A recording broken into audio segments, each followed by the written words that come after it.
Je salue l'ensemble des participants qui sont réunis autour de cette initiative, certains que je connais particulièrement bien.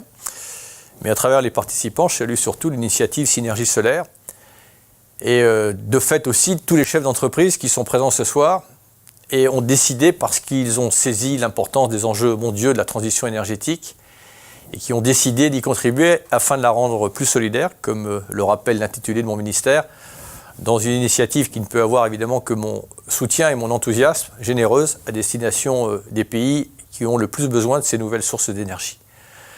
C'est peu de le dire que le monde a besoin d'énergie, parce que de cette énergie dépend l'accès à d'autres besoins élémentaires.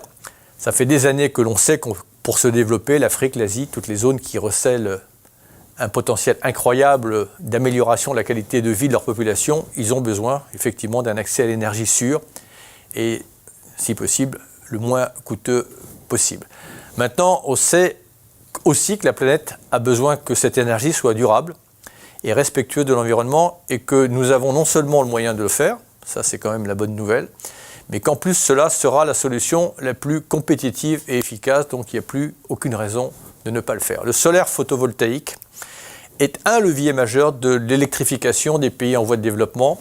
74 gigawatts de nouvelles capacités ont été installées en 2016. C'est important de le comparer, c'est plus que la puissance du parc de réacteurs français et plus du double de 2015. Et la croissance ne va cesser de continuer. Ça va même s'accélérer dans les pays du Sud, car c'est souvent la source la moins chère pour couvrir les immenses besoins en énergie. Nous accompagnons, nous, la France, d'initiatives comme l'Alliance solaire internationale, qui a été lancée par le président de la République avec le Premier ministre indien à la COP 21, afin d'en réduire encore le coût et d'en faciliter l'accès pour les pays où le financement est parfois pas si simple que cela. Et j'espère que dans la même veine, dans le même esprit, que Synergie Solaire pourra travailler avec l'Alliance. En France aussi, nous devons nous assurer que la transition énergétique est bien solidaire et permet à tous de profiter des bénéfices d'un système énergétique qui sera plus durable. Je compte accélérer le développement des énergies renouvelables, changer d'échelle. C'est un impératif si on veut tenir les objectifs de transition énergétique. Et on doit combler un retard que nous n'avons cessé d'accumuler depuis quelques décennies. J'aurais besoin d'ailleurs que des entreprises m'accompagnent dans ce développement. Et puis j'aurais évidemment besoin des ONG pour porter la transition dans les territoires et convaincre chaque citoyenne ou citoyen du bénéfice pour chacun de cette transition. Il faut aussi mettre en place des synergies sur notre propre sol. Alors Synergie Solaire, vous êtes l'exemple de ce que l'entreprise peut faire au-delà de sa recherche d'intérêt direct, dans le cadre notamment du mécénat d'entreprise, dont mon ex-fondation, ma propre fondation autrefois a bien bénéficié. Cette alliance d'entreprises aussi variée que Envinergy, Vespiren, Tenergy, Finergreen ou Natixis montre qu'elles peuvent s'unir dans un élan de solidarité vers les pays défavorisés en faveur de leur développement bas carbone.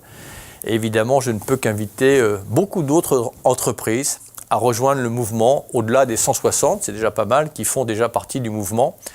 Mais j'espère que cet exemple fera contagion. Les résultats obtenus avec plus de 350 000 personnes qui bénéficient de vos projets, ça c'est du concret, et une vingtaine d'ONG soutenues sont déjà très positifs, mais on ne peut pas dans ce domaine comme dans d'autres en rester là. Donc je vous souhaite d'aller encore plus loin pour promouvoir une énergie propre, durable et solidaire dans un monde qui en a tant besoin. C'est l'action en synergie, vous le savez bien, de tous les acteurs qui va permettre de porter un véritable changement de société. Voilà. À ce stade, la seule chose que je peux vous dire, c'est bon appétit, bon dîner. Et donc j'espère que vous porterez de nombreux projets et montrerez ce que l'on peut achever ou poursuivre ensemble.